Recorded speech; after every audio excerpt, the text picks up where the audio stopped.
So we thank you, Dr. Rob, for being here tonight and answering questions. So we'll go ahead and get started. Well, I just want to say welcome, everybody. My name is Rob Weiss. My expertise is in intimacy and sexual disorders, relationship intimacy challenges, the whole 9 yards. I've worked in the field for a long time. We do this, Tammy and I, once a week at this time, and I also do a regular Q&A on intherooms.com, and we do this free of charge simply to give you guys a heads up. I was just saying to a friend at lunch today that if you wanted to come see me, you really couldn't. Like, I don't really practice in the ways that would make most people available to. I'm usually involved in residential treatment. So you wouldn't probably see me no matter how hard you want. But here, you can see me for free. And I'm not providing therapy, but I'm certainly giving you expert answers and direction and support in whatever way I can. And as Tammy said, we'll be making questions generic as possible, so everybody can benefit from the answers. And without further adu, one more thing, I have to give a little plug for our podcast, because it's just been, so we're doing a podcast called Sex, Love, and Addiction, and that's why Tammy got it confused with Sex and Relationship Healing, which is the website. But anyway, Sex, Love, and Addiction, gosh, we've had like 60, 70,000 downloads and just amazing participation from people that I respect and admire in the field of intimacy, relationships, attachment, sexuality, kind of famous people in this area of our little therapy world who have an awful lot to say, and I find reassuring and validating. Anyway, it's free. So that's the best part. You can drive to work and listen to our podcasts, and hopefully that'll benefit you some. And those are called Sex, Love, and Addiction. So and you can find them on sexandrelationshiphealing.com website, in Stitcher, Android, and iTunes, all of the platforms. And I concur with Dr. Rob. They're just good stuff for across relationships, regardless. I mean, even if you take out addiction and recovery, so many of them have great information. I told Dr. Rob, the one with Stan Tatkin on his new book, We Do, is it's amazing. Isn't it great? I'm glad you listened to that. Benefit. Yeah, no, I loved it. I do listen to all of them, so I put them on and listen to them. So anyway, so we got a question down there. We should probably answer it. Oh, by the way, folks, you are welcome to answer. Husbands, wives, this is an open forum for questions. You can be new to recovery. You can be involved in this for years. You could be new to therapy. We're just answering questions about sex, love, and addiction in whatever format and way they come to us. So go for it. Okay, I am a partner in recovery, 14 months, who is struggling to understand compartmentalization. Not what happens in childhood trauma, but what the married adult addict does when acting out.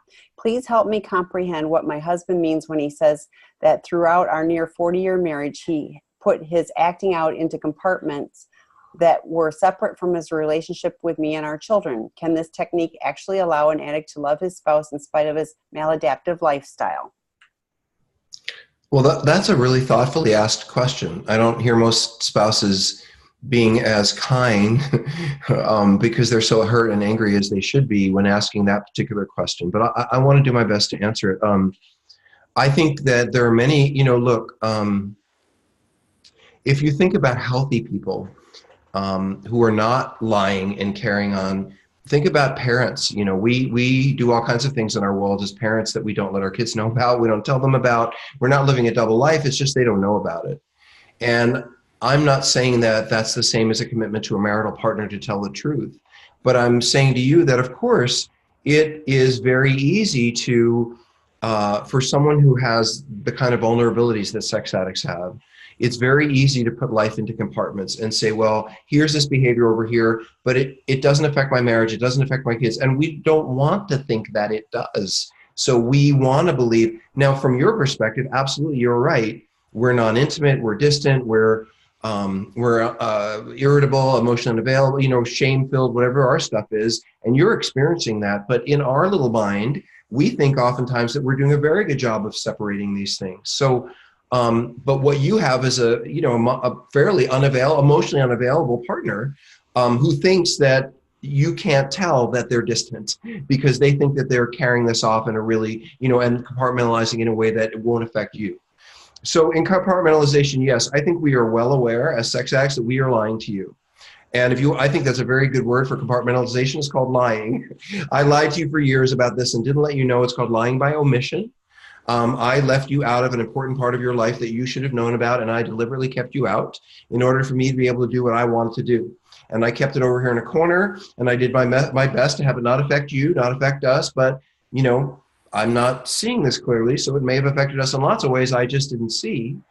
But does that mean that I still love you? Absolutely. I do believe that. Does it mean that I feel deeply connected to you and you're vitally important to me as a partner? Absolutely. I believe that to be true too. Because, and this may really be helpful to you, but I don't think people who are broken in the way that those of us who are sex addicts are broken can simply compartmentalize our sex lives. I think we can also compartmentalize love. In other words, I think I could look at you if I was married to you, and in my mind's eye, find a million reasons why I deserve to go act out sexually because you're not thin enough, you're not attractive enough, you're not having sex with me, you're paying too much attention to the kids. You know, I can come up with a million reasons why you are at fault as my partner and I deserve to go act out. But in my experience, have you, in this process of healing, walk 1 inch away from me, like take one step away from me, and all of a sudden I will chase the moon to get you back. In other words, I often think that those of us who have these kinds of childhood issues can also dissociate or separate ourselves or compartmentalize how we feel about you, so that I can put how I feel about you on a back burner so I can go do what I want and not feel bad about it because I've really emotionally distanced myself from you. However, if you made any move toward moving away from me or really getting angry at me or finding out my stuff, boy, I'm going to race over to you and give you all that attention and focus because I don't want you to find out about it and I don't want you to know about it and I want to calm you down as quickly as possible. So, however, here's something that, and Tammy, if I'm going on too long, tell me, but sometimes you guys say, well, you know, is my spouse a sociopath? I mean, do they absolutely not give a shit about me? Do they just using me? And I don't think in 99% of the cases that is true. I think they are able to split off parts that they want, that are important to them, keep an intact feeling of love. And I mean, here's what a sociopath would do. Just to say it, a sociopath would lie, cheat, have you know about it, and not care. We tend to try to have you not find out. We try to keep it separate because we don't, in our minds, want to hurt you because we think, well, the problem is you're going to find out. That's what's going to hurt you, as opposed to, and let me say this for every person who's acted out and cheated on a partner, it is not when our partners find out that we hurt them. It is not when we reveal it to them. It's not when they discover it. We hurt them when we go do what we do. So when I hear people say, well, I don't want to share that with my spouse, you know, that will devastate him or her. I think, well, when you did it, that's when you devastated them. Them getting the information is just catching up on what's happened. And so anyway, I hope that's answered your question, but I have to tell you, most of the couples I work with over the years stay together. And that's because they have so much more intact in terms of history. It's often the couples that have only been together a year or less or 2 years that I will see break up over this problem or even over cheating. Whereas those of us who've invest in relationships 5, 10, 15 years, some of us feel stuck, like I've gone too far and I can't get it out of this now. Some of us feel like I have kids and I can't get out of this now. Some of us feel like I have too much invested with this person to want to get out of this now. And so to you, I say, yes, we are fully capable of turning back and learning how to love you. Yeah, I just had the thought too while you're talking about that is, don't you think addicts can almost compartmentalize from ourselves too? I mean, it's like so detached from our emotions or even the behavior. You know, I've talked about, I can have dessert amnesia, you know, like I can have dessert at lunchtime and forget by dinner that I had dessert, you know, and think I deserve dessert again. And I was kind of thinking about that. It's like, it's compartmentalizing that I had dessert at lunchtime. And so, you know, but then I don't have to remember and I don't have to feel guilty about it. So. And you never lose weight. You keep asking yourself, I wonder why. How happens? Yeah. Anyway, and I don't think Tammy and I are not trying to trivialize. We're not trying to trivialize this in any way.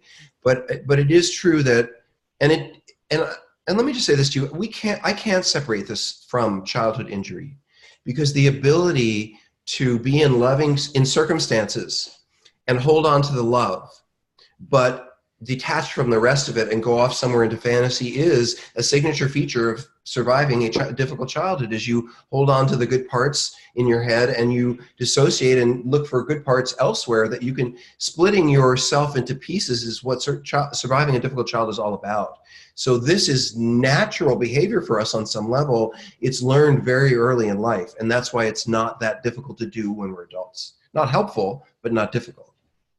I had someone that shared with me, we were talking about fragmentation, and I couldn't get that concept. I kept reading it, and I finally thought, oh, I wonder if it's compartmentalization. And then I went back and read it. I'd read it 6 times, and there it is, compartmentalization in there. And I thought my brain just couldn't deal with that. And I thought, oh, I'm the queen of compartmentalizing, And I was talking to this person about it, and he said, there's a price to pay. You just haven't gotten the bill yet. And I was like, oh my gosh, and that was such an awareness for me that I want to live in congruency. And how do I pull these pieces back together again? And it was a journey. So it's doable, but it was a journey. And just to build on that, I'm sorry, I have to tell you guys I'm seeing a rainbow outside because it's California and it's sunny and raining at the same time. There's this huge rainbow outside, so I want to share my rainbow with all of you. It's a real rainbow, not a silly rainbow. It's a real rainbow. I mean, not every day you look outside and see a rainbow. That's true. I'm just saying, especially in California.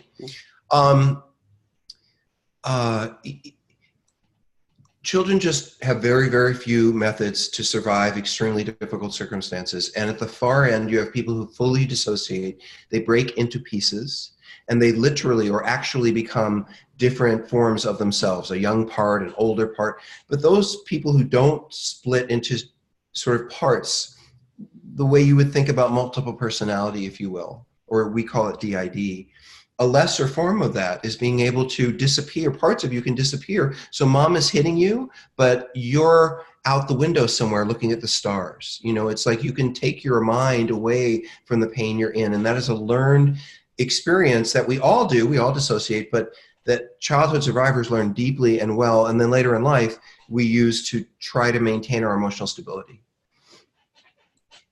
Let's go ahead. More questions. Yes, I was going to say we've got more. So the summer of 17 had multiple D-days. I never willingly disclosed. Partner always discovered my acting out. I never gave the complete story. I ended a sexual affair at that time. I moved to a city that had SLAASA meetings, which I started attending when I moved in October of 18. Partner discovered this past weekend an old email account that contained the complete story. Years of sexual recklessness during our marriage. I willingly raised the white flag of surrender finally and shared everything. He is shattered beyond words. The false hope he had of safety and healing has been destroyed. I took an HIV test and I'm scheduled myself for a polygraph to assure him what I'm sharing is indeed true. My heart is broken for my partner. I am angry, disgusted with myself beyond words. How can I help my partner to ever feel safe again? I am step 1. Well, you're in a good place because a good learning place for all of us, a good, and quite honestly, with great love, none of us want to be where you are right now, but what a great opportunity for you to know where you never want to be again in terms of being on the other end of lies and secrets and distancing from someone you care about and the outcome of that. So I just want to say to any addict, first of all, or anyone who's has cheated profoundly in their relationship, that when you come clean, and if you're going to come clean, it's very, very hard for our spouses when we come clean in increments. It's like delayed torture. First you break their arm, then you break their other arm, then you wait a few weeks, then you break their leg. They never know when it's going to end because they look up and they find something, or you tell them something, and all of a sudden their hopes that this is it, that this is everything, that now I can move on with my life, are shattered. And when you shatter someone's hopes that the bad part is over, and you do that repeatedly, at a certain point they're not going to believe anything you say. So this is not for you specifically. I'm glad you're going to take a polygraph. I'm glad you're going to prove to your partner that you are now being honest and this is it. And hopefully that will put their mind at rest, that at least they know everything that's happened to date. And then your job is to be honest with them going forward, even when you don't feel like it, even when you don't want to be. But be honest with your sponsor and your therapist first, because you don't want to dump a whole bunch of stuff, on a spouse when you're feeling overwhelmed about a bad day. There was a question in there, and I'm not sure I answered. I said a lot of good stuff, but I'm not sure I answered the question. Sally. How can I help my partner to Yes, ever feel safe again? I really want to speak to that. So I work with this a lot. This is a really big issue in our work. We get asked this a lot. So I'm going to repeat or give a general statement around this stage of the healing process. When your spouse is devastated within the first couple of months of that, when you are walking on eggshells, trying to do everything right and hoping that you don't piss them off again and wondering if they'll ever forgive you. First of all, just a couple of quick things about this. This process from where you are right now, let's say taking that polygraph and she or he believes they've heard everything. From that point forward, you're a year at least away from trust. You're a year from forgiveness. And to think that it will be 3 months or 4 months, or to get exasperated at 6 months because you had a nice dinner and then all of a sudden you're getting yelled at the next morning like you were cheating again, that's normal. What our spouses are going through is they've been traumatized and they're trying to work through the trauma of what they've experienced, and it doesn't happen just because they got the truth. It will take them a year. So what do we do during that year? I can tell you well, first of all, I wrote a book about this called Out of the Doghouse, how men who've cheated on a woman can heal their relationship. And the reason I do that is because I often find that men in particular don't know how to do this. But I think it's also true that men in relationship with men don't necessarily know how to heal betrayal. So I can tell you what not to do really quickly. Don't seek forgiveness. It's going to come to you when it comes to you, but not when you want it. And you don't have a right to ask for it. It's abusive to ask for it. Be a fully participating member of your partnership now. Show up for dinner on time. Be early. Help with the dishes. Even if he or she says to you, oh, well, you're just trying to make everything up to me, you can say, you're darn right I am. And I'll do anything I can to make this better. And you show up for your relationship. What I try to explain to people, and this is really important, is that when you are the cheater, when you're the person who's done this, you are one down in the relationship. You are no longer equal as partners. You have harmed the relationship. And I think that's what you're saying. And then the question is, how do I earn my way back into trust and connection? And all I can say to you is that trustworthiness is earned through reliable actions over time. I will put trust is earned, reliable actions over time, like a division table, because it works that way. You cannot prove to anyone that you've hurt in 3 weeks or 6 weeks or 2 months that you are now trustworthy. But in fact, they will often, whether you're being trustworthy or not, continue to question your trustworthiness. And your job now is to not say, well, come on, I'm not doing that stuff anymore, but to say, even though I'm not doing that now, I can completely understand how you think I was. You are one down. You do not get to claim, oh, but I'm going to meetings. Oh, but look at all the therapy I'm doing. Oh, but I love you so much. That doesn't matter. What matters is your actions. You're not complaining about the recovery work you have to do. You're showing up and suiting up for your family. You're being honest. You're owning your shit and making mistakes and letting people know when you made them and trying to fix them. You're being a wholehearted, as Brene Brown would say, member of your family. And that is the only way that you will regain trust. And one more thing, it will never be the same. We say this a lot, and you need to hear this. I don't care if you've been married a month or 50 years. Once your partner understands that you have cheated on them, what that means to them is that you didn't always have their back. You weren't always looking out for them. You weren't always putting them first. You weren't always entering the circumstances of your life, making sure that you were protecting your family first. Now they know that. So they'll never, ever, ever be able to look at you again and say, that person would never hurt me. That person will always have my, that naive hope that I think gets fulfilled in some relationships, that person will always be the person who has my back. Well, now she knows that you will put yourself first. You will shove her out of the way to get what you want and not give a crap about the consequences in the right circumstances. And you need to own that fully, that you are someone who can do that to him or her. And they need to understand that you are someone who can do that to him or her. And once you look at the dark side, and own that, there's a way to move forward. I find couples who get through this have deeply fulfilling and much more engaged relationships because they're aware of their vulnerabilities and they're talking about them, as opposed to pretending like everything's fine. So you will never have the naive native trust you had, but what you have will be deeper and more evolved if you invest. And to this point, I would refer you to the podcast that I did with Stan Tatkin on sex, love, and addiction, because I said to him, now this is a man who's a relationships expert, a really attachment in pairs, that's his thing, couples, that's his thing. And in all, not just addiction, but couples, period. We went through a very detailed discussion about relationships that are broken by mistrust, and what does that really mean to the relationship, and how do they move forward, and how does each member of the couple look at the relationship in a way that they can have hope for it again. And I think that we answered that pretty well in the podcast. So anyway, thanks for asking.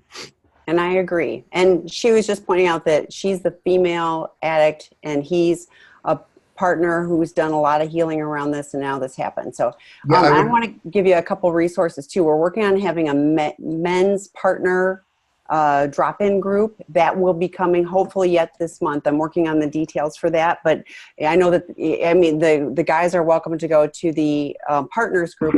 There were guys that were looking for a guys partner group, and we're working on men who have been betrayed. Yes. The betrayed partner is the males. Right. Yes, I agree. And then the other thing, Kim Buck is starting this Friday a prodependence, webinar, and she's going to be working through tools that she is working with Dr. Rob to develop a workbook to go along with prodependence, moving beyond codependency. She's been doing the work with her partners groups, and it's been transformative. She's changed everything she's basically been doing, and she's graciously going to be offering that webinar on sexandrelationshiphealing.com website Fridays at 2 p.m. Pacific time on the second and fourth Fridays. And so any betrayed partners are welcome, or anybody who loves somebody who's addict or mental health. Tammy? Yes. Are we recording the prodependence webinars that she's doing? Yes, we're gonna, yes, as long as we continue to do them in this format. If they change to a drop-in group, and we're testing this out, but then we can't. But if they remain in this format, then we're protecting anonymity, and we will. Okay. So, and just to say, that's our goal. Just to say, because I don't want to interrupt we have a lot of questions. If you have questions about prodependence and what the heck are we talking about, you can look on www.prodependence.com. And I'll put that in the chat room. Yeah. So, okay. Questions. All right. I listened to the podcast with Noah Church and was impressed with his ability to be so open about his addiction. His teen years set the course for his addiction the same way it did for my husband, who is now 70 years old. Noah mentioned in the podcast that the brain does not distinguish between real human contact and the digital image that they are masturbating to while it is happening. Is this really true? And then, does the addict truly feel that they are engaging sexually with a person? If so, doesn't that make the betrayal a lot more real? If the addict picks the perfect image and satisfies himself, does he experience ecstasy as mentioned in the Sexaholics Anonymous literature? So I know a few things, and I think I understand this pretty well personally, professionally, from a sexology standpoint, neurobiologically. I just really think I have a handle on this question. So I want to answer it for you in a way that might be useful for everybody. And by the way, I think I answered this question on In the Rooms last Friday. Sex addicts are particularly attuned to becoming sexual in a specific way. We sex addicts, and I'm a sex addict, so I can tell you how this works if I were active in my addiction. We really come to arousal through horniness.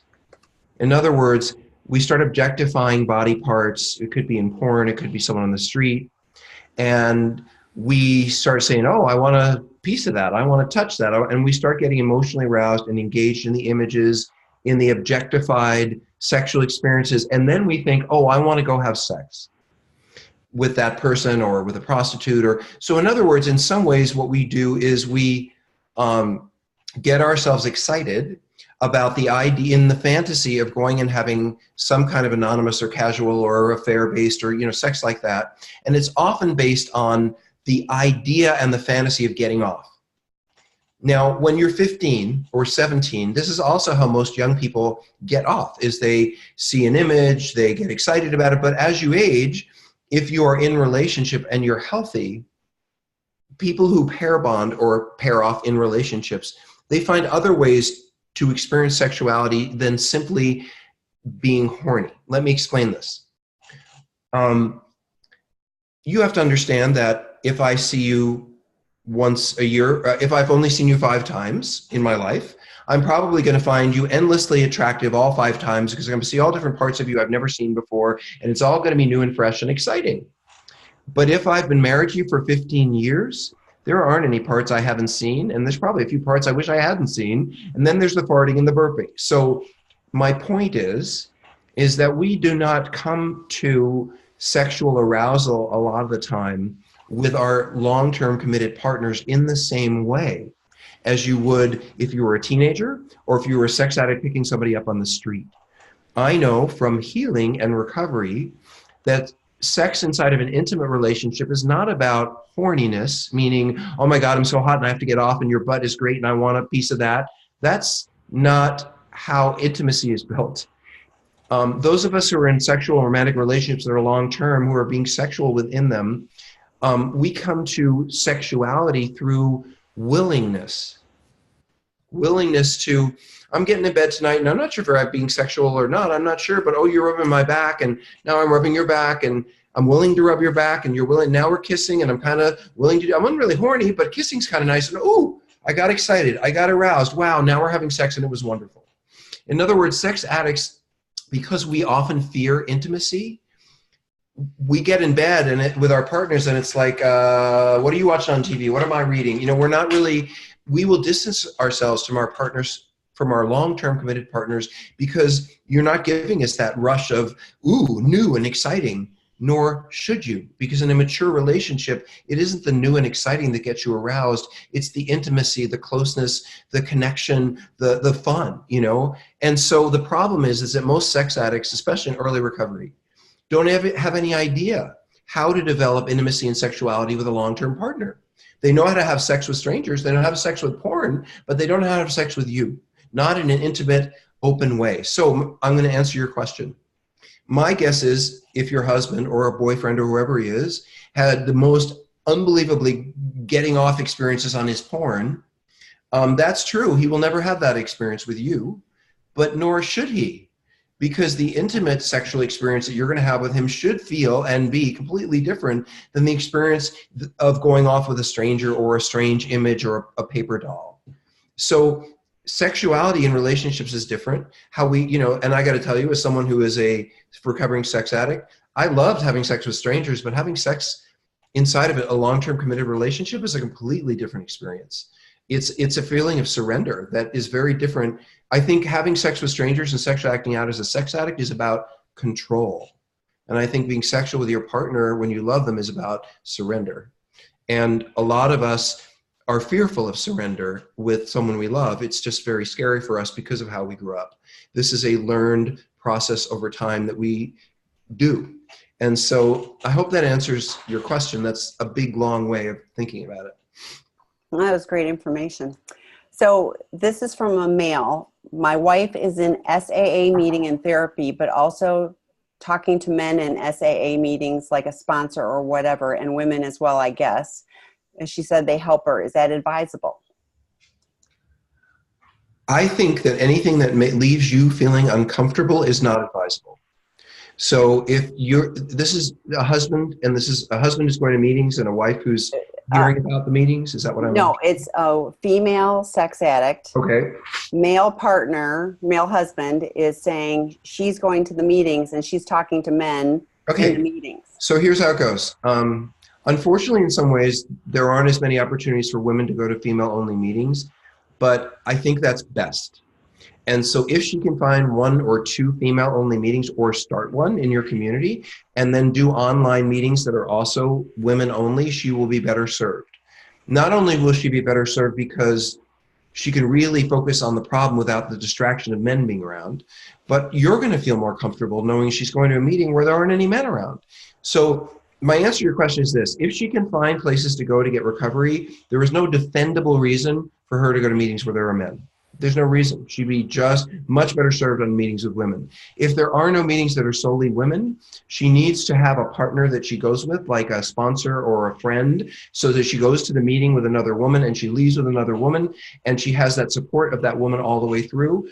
And so that you know that she never goes to a meeting with a lot of men around by herself, because that will make you more comfortable. And she will know if she feels distracted anyway, she's got a friend there.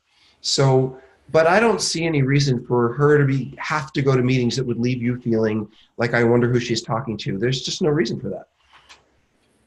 And I was thinking, you know, that with the advent of online meetings, there would not be any reason to have a specific conversation. So if it's a mixed group in an online meeting, there would not be any reason to have a specific conversation other than the group process. So that, to me, with that boundary, would feel like a safer space too. Do you have thoughts on that?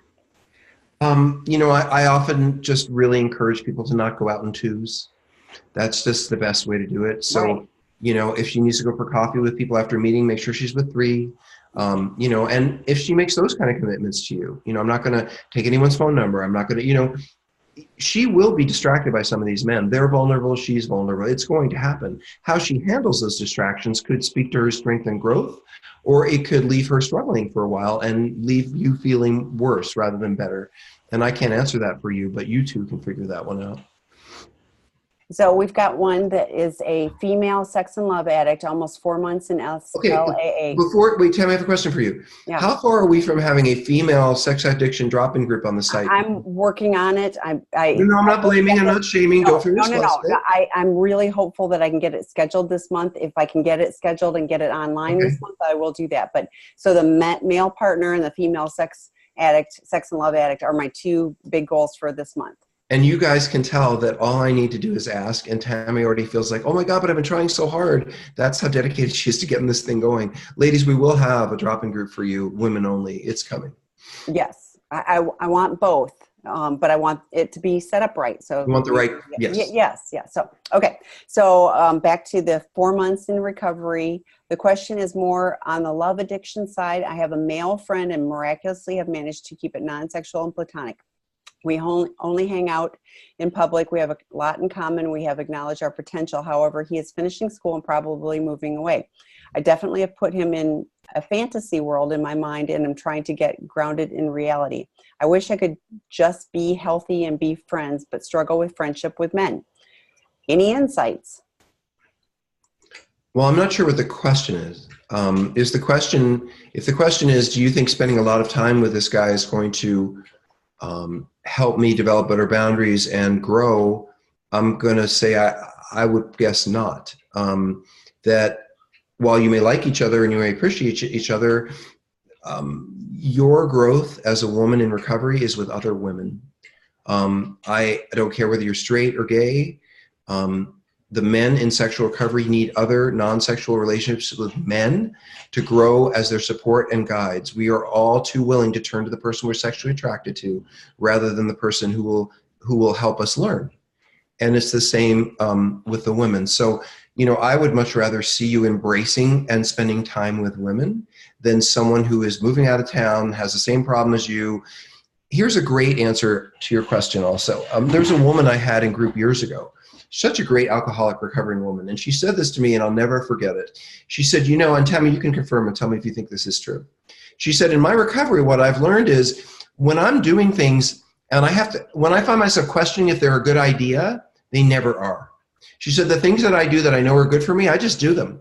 And things that aren't good for me, I find like I try to rationalize as a good idea. So maybe the fact that you're questioning this is enough information to tell you, stop here, wish this person well, and move on.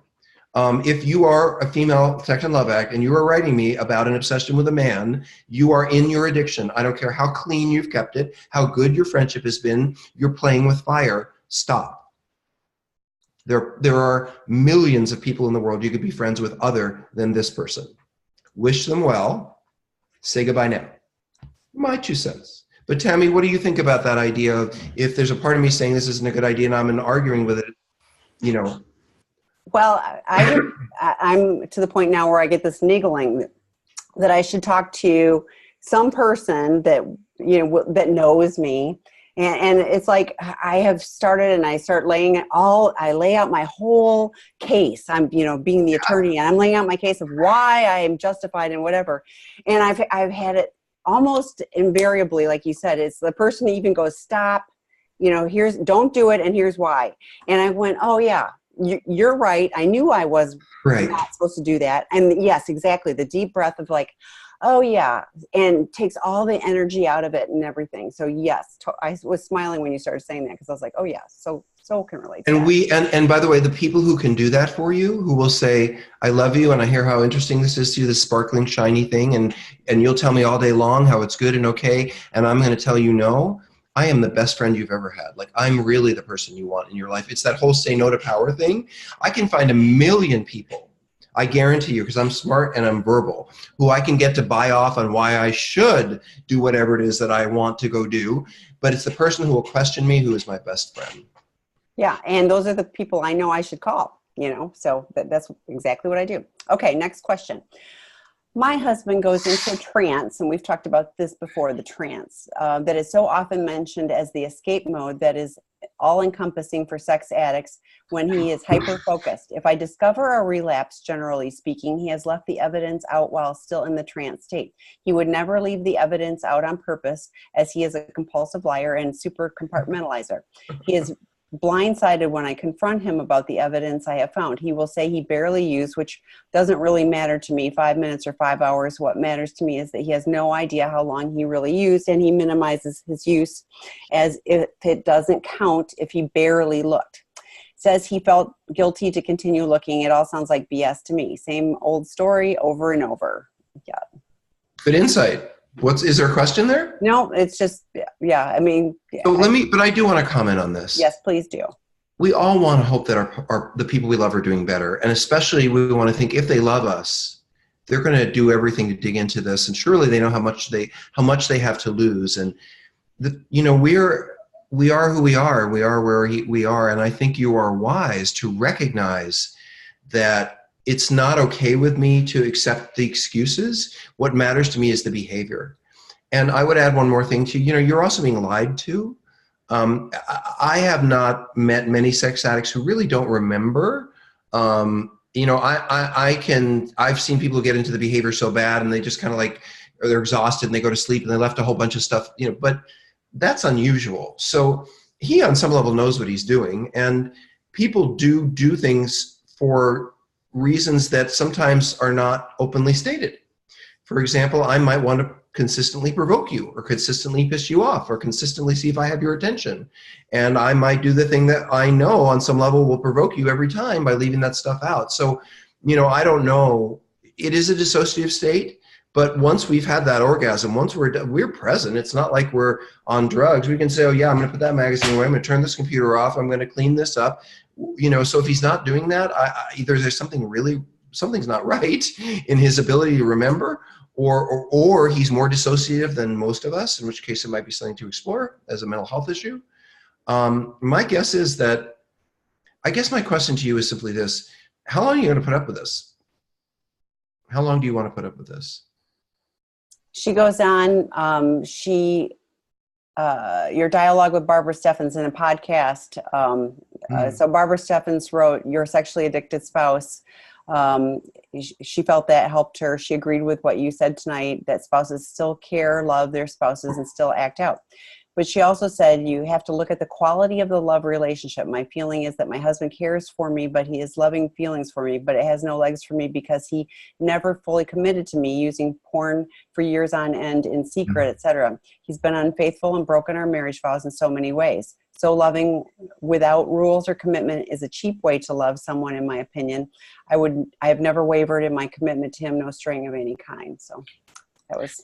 And I think you're absolutely right in that everyone defines at what level they want a meaningful commitment. And if you were with someone who was struggling but really trying and really showing you how important, you would probably feel differently about these behaviors than the way you're experiencing his response now, which is not the kind of commitment motivation. And because it is a commitment to you in the relationship, it's not just a commitment to stop. It's a commitment to going forward. And that has to be behavioral, not just words. So there's one in the chat I'm going to share. My therapist told me that the only reason to get over my fear of having sex and move on is to do it. And he tried to sleep with me many times. I know What? it's wrong. I know. I don't think I have that right. Your therapist tried to sleep with you? No. Oh, I guess I don't know. My therapist told me that the only reason to get over my fear of having sex and move on is to do it. And he tried to sleep with me many times. I know it's That's wrong. really Yes. unbelievable. She's saying it's the therapist. Oh, I see. please. That's horrible. Yes. So what, is that all she said? I know it's wrong, but I feel tempted. What do you think about it? Obviously, we think it's horrible. Well, I want to be more direct. Yes, please do. I don't know why you're seeing your therapist. I don't know what your reasons are, but like what you actually wanted. I think of fear of having sex. Right. So but whatever your reasons, there is no circumstances or wish a therapist being sexual with you will help you heal.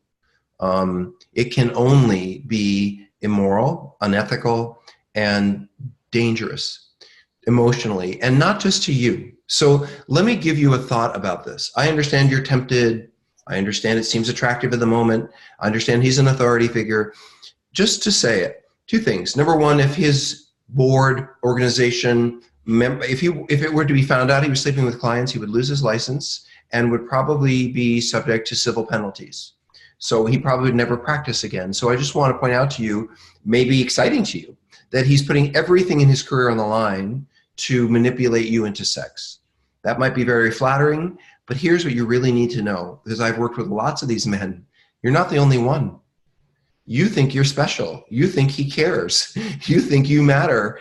People who cross kind of boundaries, like doctors with their patients or clergy with their congregation, they don't give a shit about you. They're using you, and you're not the only one. So if this leaves you feeling special or in any way like, oh my God, you better put that right out of your head.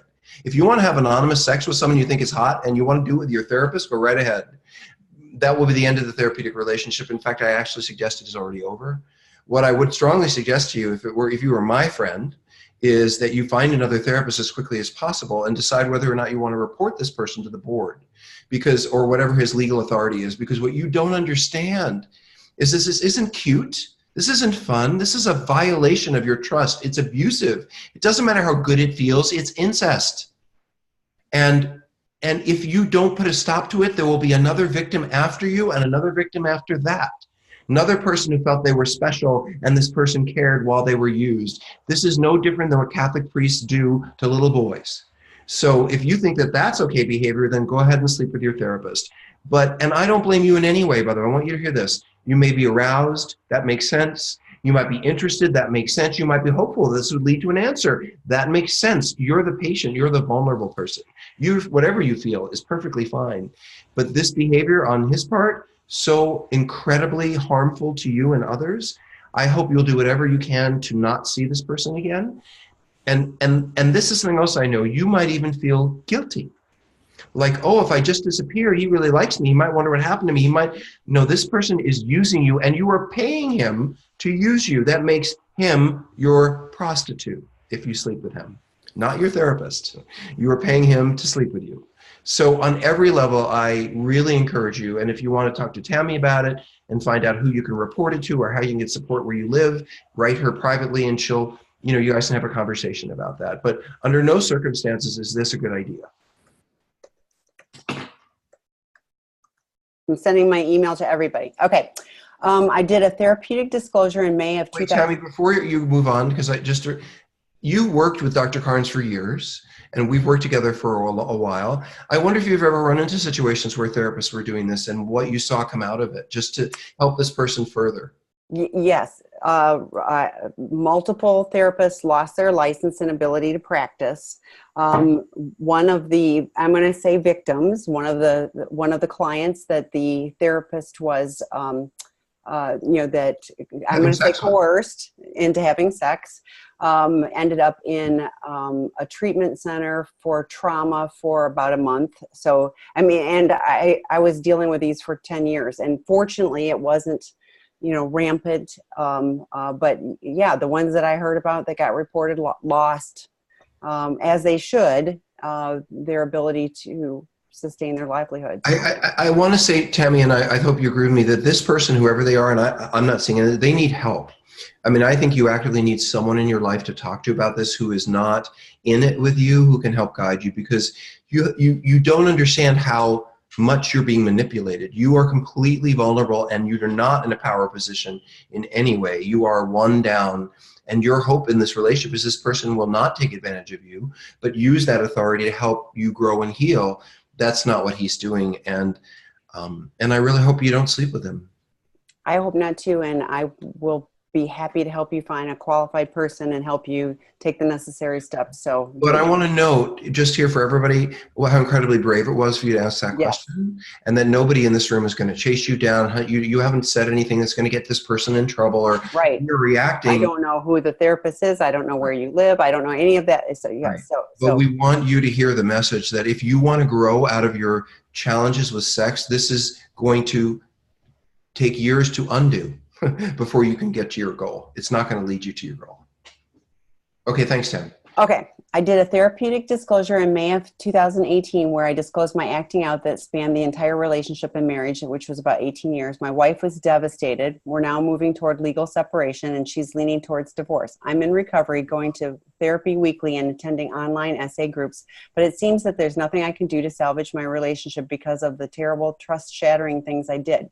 What can I do to rebuild trust, even though my wife has one foot out the door? And how do I deal with my feelings of low self-esteem and abandonment due to years of maternal enmeshment, sexual and physical abuse, so that they don't bleed onto my attempts to support my increasingly disinterested wife and end up centering my very real struggles as an addict at her expense? That's a lot of questions. It is. But I don't think the answer is that hard. Respect your wife's wishes. She wants to get a divorce, help her get the divorce she wants. If she wants to stay with you, help her work that out. If she wants some time, give her some time. You have harmed her, and what that means is that you have a responsibility now to put her wishes first and her desires first. That is all you can do. So, what I would recommend is the opposite of what you might think. I wouldn't beg her. I wouldn't plead. I wouldn't ask for forgiveness. I wouldn't tell her how much you love her. I wouldn't tell her how much the marriage has meant. I wouldn't do any of that. In fact, if you do, I think it'll probably do a good job of driving her further away. All you can do is say, my heart and my hand are open to the possibility of moving forward together, and I would love that to happen. And if you choose for it not to happen, I hope we can, at some point, maybe not right away, but at some point enjoy a friendship. And that's it. I mean, I am very sorry that you are where you are. I wish I could salvage it for you. But the reality is that I will tell you this: when a spouse has made up their mind, they've made up their mind. And it's unless they're testing you in some way. And so I think you're going to have to find a way to come to peace with this. And there's one more thing too. There is a difference between guilt and shame. So, lots of people talk about this. I'm going to mention it now. There's nothing wrong with your feeling guilty about what you did. You lied, you cheated, you screwed up your marriage. I'd feel really shitty about that for a long time. But it doesn't mean you're a bad person. It doesn't mean that you're unworthy of love. It doesn't mean that you're unlovable. That's shame. So if you feel badly about having screwed up your marriage, maybe you won't screw up the next one. And the guilt that you feel will be a great guide to not act out, lie, and cheat in your next relationship, or in any of your relationships, whether they're friendships or marriages. But you can't hunt her down and make her come back to you, and you can't make it better, nor is it okay for you to turn on yourself and say, because she left me, I don't deserve love. Learn your lessons, grieve your losses, and move on. I put some resources, especially for the enmeshment issues, in the chat, so please take a look at that. Okay, so is it safe for a female sex addict to listen to mixed tele meetings only over the phone from other countries? So this is a case where you would never meet or even see people. I went to one face-to-face meeting in my area, mixed at the very beginning, felt so triggered that I didn't return. Then I found the tele meetings, and they've helped so much. I think whatever you can do to stay in the game but distance yourself from the triggers is great. It's like, I actually know Alcoholics Anonymous meetings that happen in the back rooms of bars. I've been to them. But if you're someone who can't go within 10 blocks of a bar, you probably won't want to go to that meeting because it's too triggering for you, but somebody else might love going to that meeting. So you get the support where you feel the most stable and the most supported. I will say this to you. Is this a female or a Yes. male? What is extremely important is that you find one or two women who will be your posse, who will have your back, who you can call night or day, morning or evening, and say, I talked to this person, or I got this phone call, or and you will have theirs. But that bond with one or two women who are not sexual with you, but deeply know your shit and are also going through it too, those are the most important relationships you can have. And when you're dating and you're building sexual and intimate relationships, those will be the guides to your healing, as well as the guides to keeping you out of trouble. So yeah, go to online or telemeetings with men. As long as you're not hooking up with them, not a big deal. If you're triggered somewhere, don't go there. But you do need to find more relationship, intimacy, and support from women. And I truly am committed to having the online sex. Not about you, Tammy. No. I am committed to having this because I hear you guys and I want the support for you. So I will have it. So here's another question. We are 3.5 years past my discovery of my husband's extensive porn use, for which has been going on 20 plus years. I was completely blindsided and devastated. Having claimed to be sober for at least 2 years since then, I thought he was doing well with recovery until the other day. A betrayed friend of mine has found files of porn on her husband's computer. They were booked to go out to supper with friends, so she asked for my advice as to what to do. Out of curiosity, I asked my husband what he would suggest, seeing as he has watched videos, etc., about empathy post-betrayal. I found his responses cold and disturbing. He said that if it was us, I would be welcome to still go out with him and the friends, and that I didn't feel up to it. He would probably go himself as not to disappoint those friends. I have now lost the trust that we've restored, as I'm not sure that his recovery, if it's been fake or what, or is she overreacting?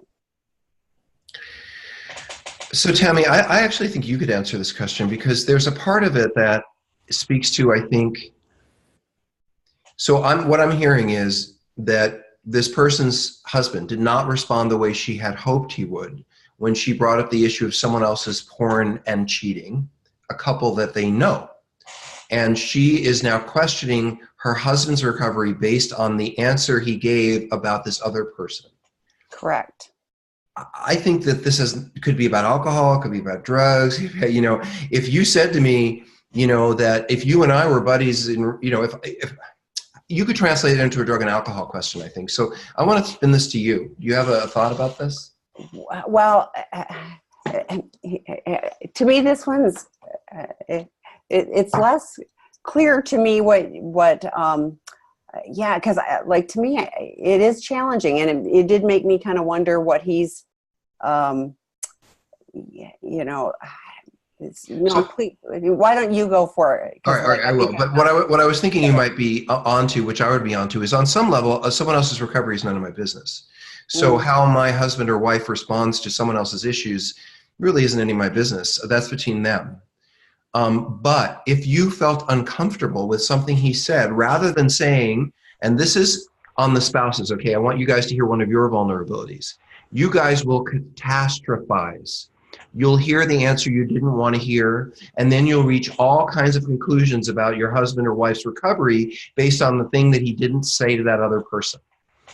I suggest that a different way to approach it that will bring you closer and get you to the answer you want is to sit down with your husband when you guys aren't under stress and not running somewhere, and say, hey, when you and I were talking about this, you said this about him, and it made me really uncomfortable, and it made me question you and what you're doing. Can we talk about that? If he is open, available, you know, in recovery, what I would say, which is, let me get this understood. Why did that upset you? I don't want to upset you, as your husband would be, you know, not wanting to upset you. Then I think you have a door that the two of you could go through to grow. If he gets defensive, distant, anxious, and angry, then you've learned something else about your, you know, it might have been a bad time, which you can address, but it might be more about his recovery and his not feeling comfortable talking about it with you. So I think that some exploration is on this vine and I think it's a great example for everyone to watch of how not to necessarily draw conclusions from one or two things you might have heard, because of course, as a spouse, you're waiting for the other shoe to drop. You're not waiting to hear that your husband or wife is a glowing ember of recovery. I mean, you're hoping for that, but what spouses are always listening for is the shoe dropping. How do I know that they're at it again? How do I know that they didn't mean it? Because you don't want to be hurt again. So of course you're listening for the painful moment. Just because you hear what you think might be a painful moment doesn't mean that that's true. You have to check that out. That's really helpful, because I think I got stuck on I wasn't sure if you were looking for him to suggest what should be said to the husband, or if you were looking for, I could see him feeling a little defensive about, like, I don't want to get involved in that. I've got, my own stuff to deal with. Right. So we don't know. It's an unknown. So, yes. So hopefully what Dr. Rob said was helpful, because I wasn't. Well, it is always, I don't know if it's about me, but it is always helpful to speak directly to the person that with whom you have the concerns after you've calmed down and you're not throwing stuff at them, but you can do it in a personal way. I feel concerned. I am worried. I love you, and this isn't adding up, rather than you motherfucker. That usually doesn't work so well. Yeah, I assume she added, I had asked what he would do if it was us, and that was his response. So, well, then I'd have to go back and say, that wasn't an okay answer for me. And this isn't how I would want us to handle it as a couple if this happened to us. So I think we have some stuff to talk about. But it doesn't necessarily mean that he's acting out or he's lying to you, or it just means that you are very in a different place around this issue, and you need to figure out why. We don't know why yet. Right. Yeah, I totally agree with that. And I think having the conversation like you suggested, I always think having the conversation not in the moment, but when I've had my support system and I had the ability to calm down, and so I can hear what the true answer is. And by the way, everybody, that's what that posse is for, whether you're a partner or you're an addict, because as a partner, you need to call your girlfriend and say, okay, I had the discussion with the husband. This is what he said. Like, you need a place to go with it, because you don't trust him. You don't feel safe with him, but you need people that you do trust and do feel safe with to support you through moments like this. So my husband has been terminally unique for years and has not been willing to go into recovery until recently, when I went to an attorney to start divorce proceedings, kind of like you talked about a little bit ago. He has gone to about 6 meetings so far, and to my surprise, he seems to have experienced an awakening of some kind. Mm-hmm. That's awesome. The meeting is apparently very well run and effective. My husband has been moved and shaken by the other men telling their stories. He even came home crying a couple weeks ago. Is it possible for an SA to have a breakthrough and truly begin to do the work? Yes. Go ahead. Okay. Well, yes and no. So I'll be the voice of, it's exciting. Listen, this is why I'm in this business. And I think maybe Tammy too, to watch how quickly people can change when they really find a truth for themselves, find someone to depend on and start growing. It's amazing the growth that I've seen people experience. So that's a beautiful thing. And that's one of the reasons I do this, is to watch that miracle happen over and over again. On the other hand, I also know that when people start going to program and they start facing these issues, there's often a honeymoon period where they feel like, oh, all of my secrets are off my shoulders, and now I have a place to go, and now I understand why I've been miserable all my life. And it's like they found the ring in Lord of the Rings or something. Everything is resolved, And the reality is that sense of relief and connection is real, but they're going to have a lot of work ahead of them. And it's not going to be an easy road. And that feeling of excitement, that pink cloud that they're in, oh, there people understand me, and that will fade. And over time, they might want to return to the behavior. And so it isn't so much, I would not gauge my hope for my spouse so much on their excitement about being there or their being moved, although I think that is a good sign. It would I would judge it more on their willingness to keep going, on how often they engage with these people and talk to these people outside of the meetings. Do they go to lunch with somebody? Do they go to coffee with somebody? Do they sponsor? Are they getting a sponsor? Are they deciding that this has brought up issues that means they want to go to therapy and work on there? And in other words, are they truly in growth mode, or are they just kind of on a pink cloud because they feel known for the first time and seen for the first time and understood, and they're not going to lose you? Phew, that can feel pretty good. But I would look at it always in terms of the actions that they take rather than the things they say. But that is such a huge first step, because you indicate that he was terminally unique and would not do anything until Yes. now. So that's a great first step, but it's only the first step. And I want to say one more thing about that. It makes me sad for all the women and men who cannot afford to kick their spouse out, who don't have the financial resources to go to get a divorce lawyer. You know, sometimes we in our field are accused of treating wealthy people. And in some ways, I think that is true because, you know, if you're a woman with 3 kids and $60,000 a year between you and your husband, and he's cheating, you may not be able to kick him out. You may not be able to afford to get the clothes on those kids back. And there are plenty of people who have to just put up with it from a spouse because they need the money, they need the assistance, they need that person there. And so, you know, it's a gift. It's a real gift to be able to stand up to someone and say, I'm worth more than this and I'm not okay with this. And if you don't move on the dime, I'm out. I just want everyone to understand that not everyone has that opportunity. And it is a gift to be able to, you've given your husband a tremendous gift, more to him than to you. So we are out of time. We thank you all so much for being here tonight. Thank you, Dr. Rob, as always, for all the great information. And we will look forward to seeing you again next week, Monday, same time, but lots of resource, including drop-in groups and the new webinar with Kim Buck starting this Friday for Prodependent. So check out the website for more resources. And all of it free, folks. We do all of this at no charge because we want to give away everything we've learned. And that's what we're trying to do. Absolutely. Have a wonderful evening. Thanks, Tammy, for your help. Appreciate it. Bye-bye.